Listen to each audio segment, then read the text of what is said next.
Hi everyone, thank you all for coming out to watch Bugonia. My name is Siddhant Adlakha, I'm a film critic, and I'm here to speak to a bunch of people who were involved with the movie you just watched. So it is my absolute honor and privilege to invite up on stage the director and producer, Yorgos Lanthimos, actor and producer Emma Stone,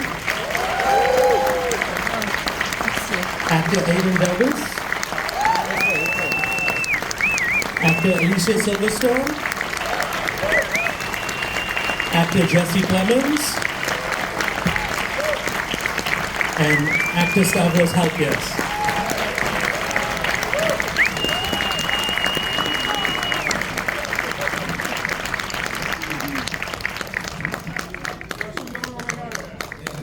Yo. Yeah.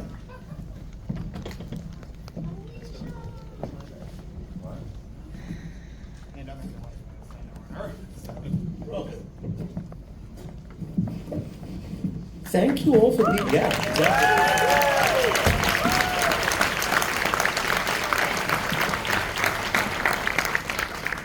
We're on. We're all here. Thank you all for being here. Yorgos, my first question is for you. When making this film, were you, when the script first came to you, were you familiar with the film that it was based on, Save the Green Planet? No, not at all. I just read the script cold, and I was immediately taken by it. I read it in one sitting, and right after I just sent it to Emily, and I think they had a similar reaction, and we decided to get involved right away. And so this question is for you, but for anyone who wants to answer it in their own way, because this is a film of a lot of clashing tones that, you know, in someone else's hand may not have worked as well. So I want to know, what was your approach to finding this kind of delicate balance between the dark and the darkly funny and the, you know, the serious and the absurd? Well, I guess part of it is in the script. It's very important, for the script to be really precise in terms of, tone and structure. So that helps a lot. And then, working with all these people, they get it and they bring their own creativity into it, and I just, sit around and watch them, and if I ever need to help, they ask me to, and I'm happy to do so. Stavros, I'm especially eager to hear from you as one of the newcomers to, a sort of well-oiled machine, because I was so fascinated with your character, who was such a surprise. So I am most curious to ask you about, again, a similar question about, finding both the ridiculous and the serious moments in what your character is approaching. Yeah, thanks. I mean, I don't want to tell you how to do your job, man, but I don't know. I'd go to Emma Stone or Jesse or, before me. Alicia, I don't know, man. Save me for the end, a little joke on the way out, you know what I mean? But I appreciate it. I'll take it.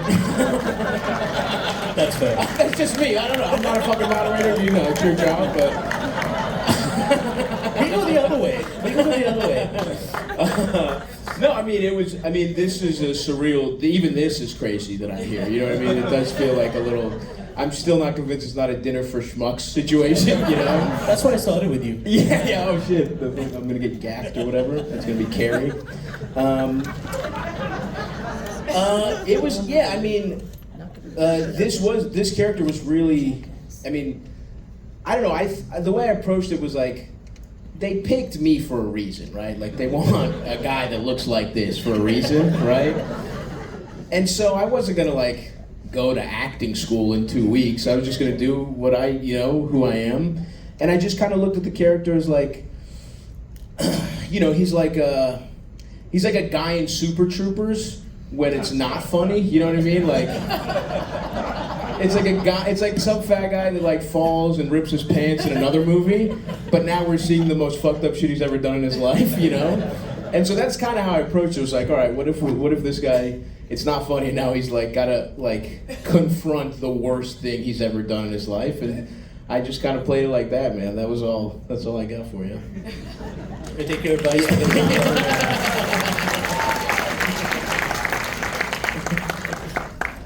Aiden, love your work on this film, and I wanted to know, what was your friendship like with Jesse on set, and did that influence the friendship that your characters have as well? I think it definitely did, because like, yeah. In general, I'd say it has been cool meeting and getting to know Jesse through that whole process. And really, I feel like what is really cool is that I feel like the bond between us actually kind of developed pretty naturally as we just did our thing, you know, and I, yeah, and you, yeah, no, I definitely think I consider him a real friend by this point. Likewise, Cuzzy. And do you want me to get into my thoughts on our relationship in the movie with that too, or? If you want, yeah. Okay, then I think I would. Well, yeah, I also do just find our Teddy and Don's dynamic in the movie itself pretty fascinating in a lot of ways too. And like, because I feel like it's pretty clear that they do each love and care about each other, and also kind of decently emotionally rely on each other like that. But also there ends up being all this stuff in this whole situation and differences between them that come out, and that just generate but lots of things of kind of complicating stuff between them, and yeah, definitely all pretty interesting. You're the only sane one in the movie. Nice. That's nice. There's also that. Thank you. And now that you see that I didn't have to do anything. Like, these people are, have thought about it so much, and it's been, yeah. You can leave. We don't need to talk to you. It's fine. Please stay. Emma, so at this point, obviously, you and Yorgos have, a strong working dynamic, and I wanted to know if there's any, shorthand you guys have developed when it comes to crafting your performances at this stage, but also in a performance that needs to be so physically vulnerable because there's so much violence going on. What was unique about this film for you compared to your other work with Yorgos? I think it's always a unique experience depending on the story and the character, obviously. We have known each other for over a decade now, so there's definitely a shorthand. I know immediately when it's not going to work. So now he just doesn't really even need to say it, even though he does.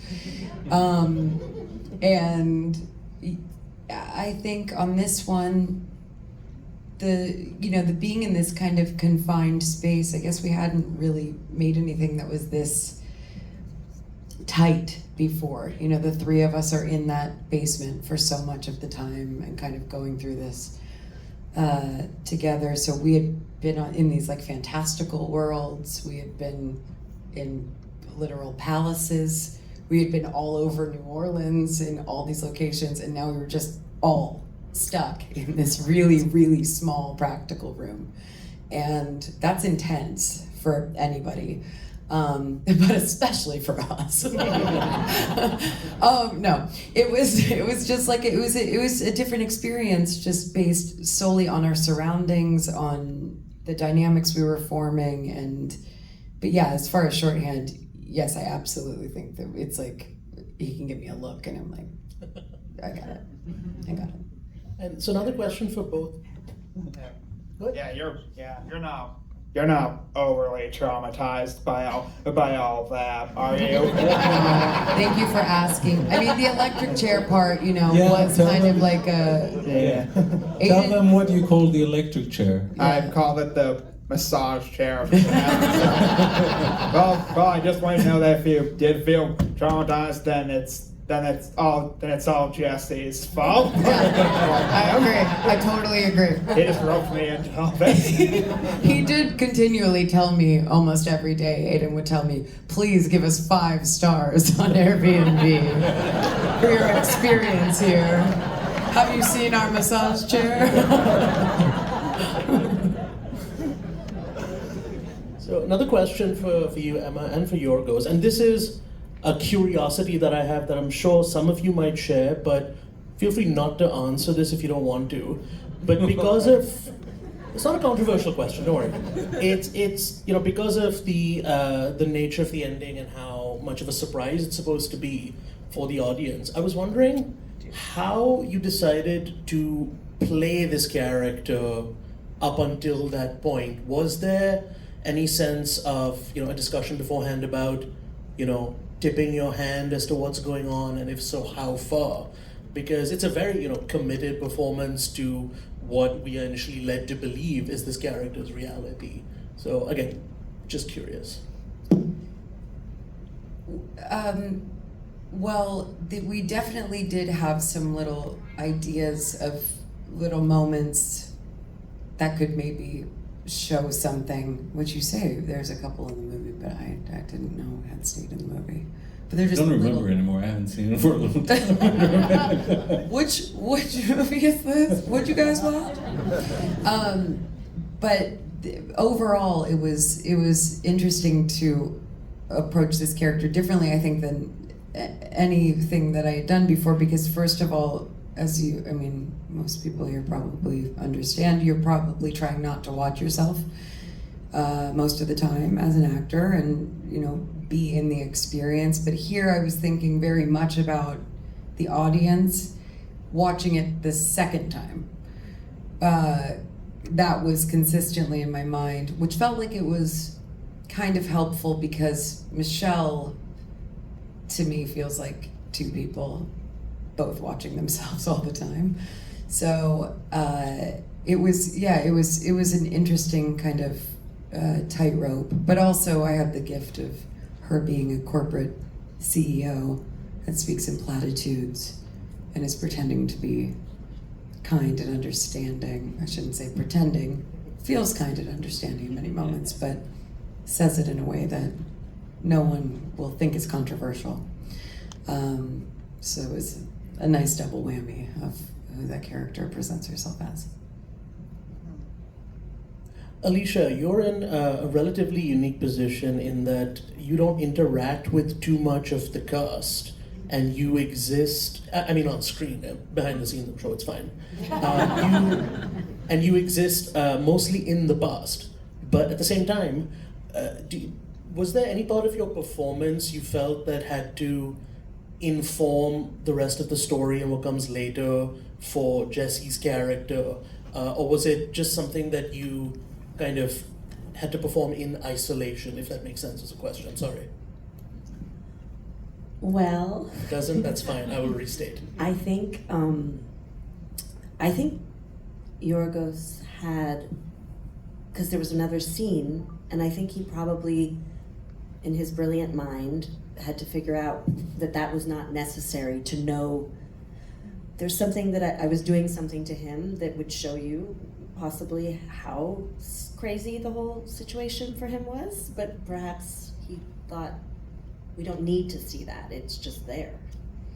And so, no, do you know what I mean? Because he's brilliant. We get they're it. all brilliant. We get it with Ted. We get it. But there was a moment where he was being wrapped in tinfoil I was protecting him from the very scary people that were gonna come get him. And so no, I didn't have to think about all that. I just had to think about being this, when I read the script, I read it, and she seems like a sort of a drug addict woman, and I would do anything with Yorgos. I love him. This is our second time I've been lucky enough to work with him, and then But then when he told me I was going to be flying in the air, I didn't even imagine. That wasn't on the page, And there was going to be these needles. None of that was in my mind. So I thought we were in a little room and I'd be on the floor and I was like a drug addict. It's always an adventure. It was a very interesting visual. Speaking of tinfoil, Jesse,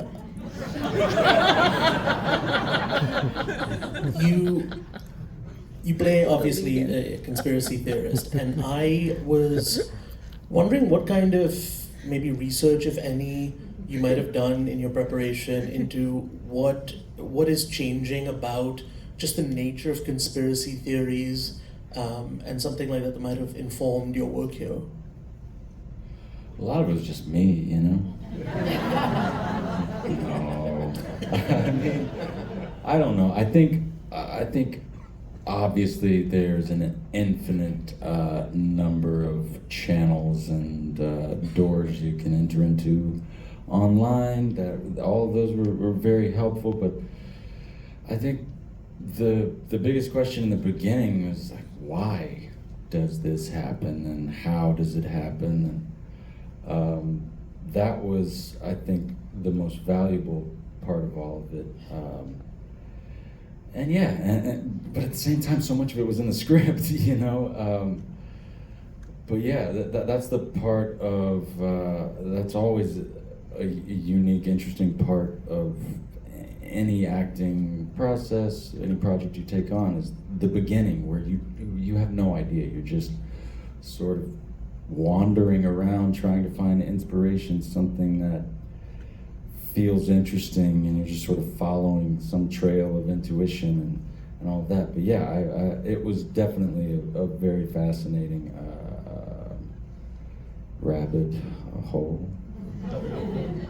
And did the space you were in physically while shooting, this amazing, almost oppressively dirty production design, does that sort of impact your performance in any way when you're on set? Oh, well, I mean, James, our production designer, I told him this, and I think we would all agree, that the fact that this house was built from scratch is still insane to me. It was like a work of art, and every time I walked into that house, I just, in between takes, would just wander around and look at the detail and the artistry and personality with, from the structure of it, from the aging to the props and how they were displayed, how they were laid out. It was, that's such a gift as an actor. Yeah. Yeah, it was a very interesting set, and best of all, it had a really comfy green chair. I all saw it for like a moment. Aiden claimed that chair real quick. Yeah. Aiden, it sounds like you had a lot of fun on set. What was like your most fun memory from your time working on the movie? Not really sure what the most fun was, but I have a few. For one thing, we actually had a s'mores party at the end of the whole filming process, kind of based on a whole inside joke I kept going on about, and yeah, that were good s'mores, and apparently, never mind. But anyway, and also on the day when we filmed that whole interrogation scene where Jesse threw the chair, I actually thought that looked fun and asked if I could throw the chair myself at the end of filming. So they let me do it and actually recorded it too. So, We should give that to you. We have it on film. Yeah. We'll have all our. or you're just releasing it with behind the scenes stuff. Yeah. And also,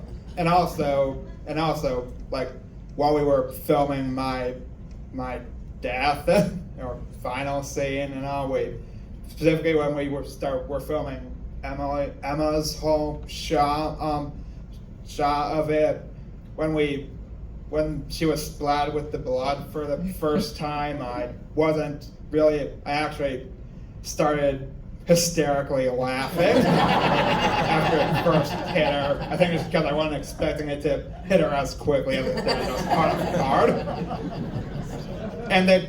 And that actually happened while they were still recording. I didn't realize that they were. But I think that, but also I think if I had to choose a scene in the actual movie that was the most fun to film overall, I think it would be that whole moment of me and Jesse celebrating after catching her. Just because I guess just because it had a kind of more energetic and upbeat, albeit in a kind of manic sort of way, feel to it than most of what I do through the movie. So, yeah.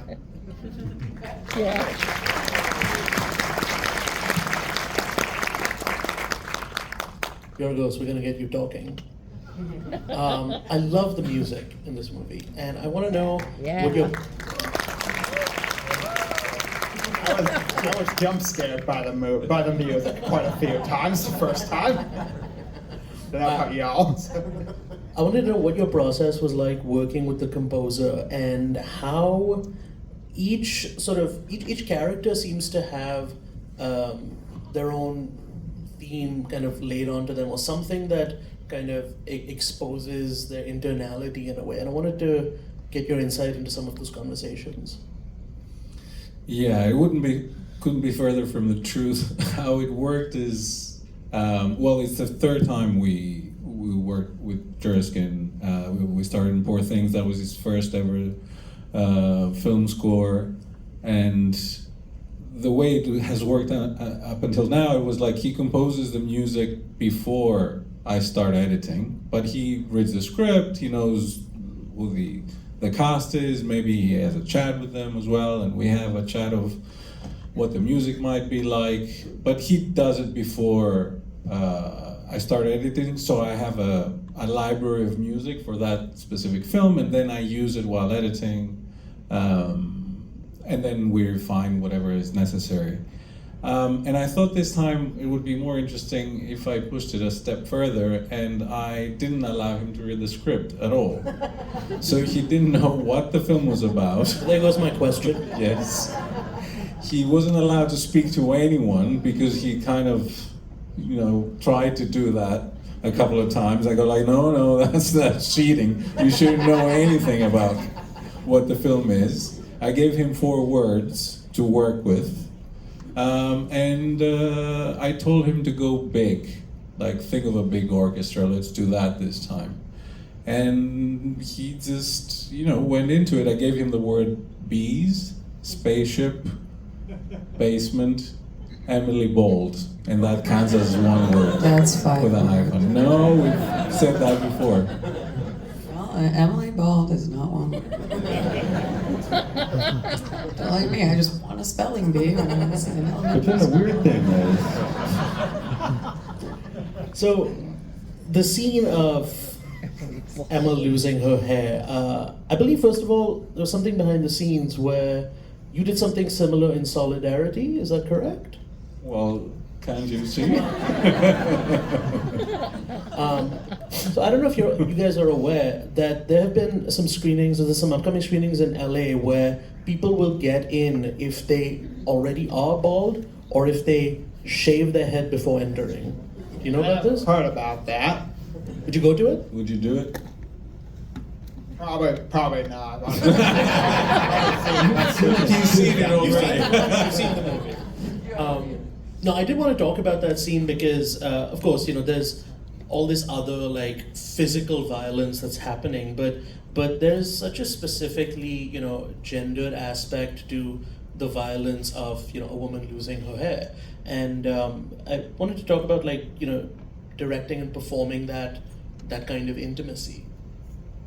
I mean, well, No, go ahead. I'm not really. Well, I'd say that for me, that whole moment in the car was definitely the most challenging scene in the movie for a lot of reasons. It was hot AF when we filmed the parts in the car. We were in the car. There were just a lot of really specific and precise things I had to get down with the cutting process and stuff. And I also just generally had to get kind of more worked up and into an more intense frame of mind than I think I'm generally used to feeling, which Jesse did help me some with. Mostly there. Never mind. I mean, by just not shutting up, which Teddy never does for the entire movie. True.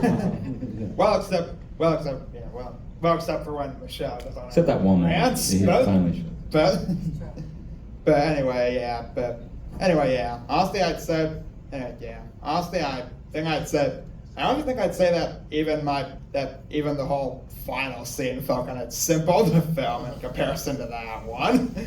Yeah. So whether you believe that or not. Yeah.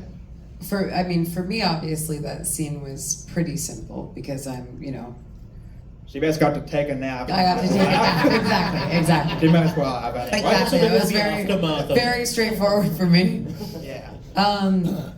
But yeah, no, I understand what you're saying, like culturally with women and hair as opposed to men and hair, maybe. But I also I've had people in my family, go through really, really hard stuff, like where you lose your hair, and I don't know that this to me felt like that bold of a moment in comparison as an actor.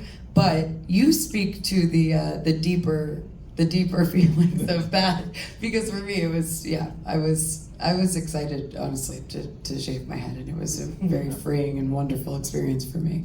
But you go ahead. You had to shave yours too. Yeah. But as you said, it's not the same thing. You weren't as satisfied.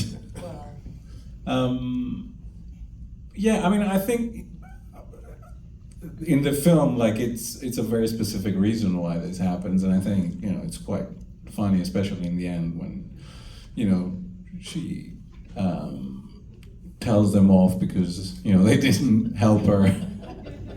And, They all have extremely fellow- long hair. Yeah. So I think seeing too much into that is not necessarily something that is very fitting in the way we approached it, at least. Yeah. Great, and I. You didn't like that at all. No. 2.5 stars. No. I love the movie because of how uncomfortable it made me. So it's pulling these questions out of me. And I just want to say, Emma gets all the credit. I had to cut my hair too. No articles for me. They sent the bald ponytail back 2 years. I'm just rebuilding this hang time right now. We got some journals. I'm just Now saying. that's bravery. Yeah. Now that's that should take away. Meanwhile, I was specifically made to keep my hair longer than I usually would. You've got the best hair in the world, Aiden. Yeah, no thank you. one should touch that. Thank you. No, on that note, that's all the time we have. I want to thank you all for being here. Thank you all for joining us as well. Thank you for coming. Thanks, guys. The movie's out in the 24th.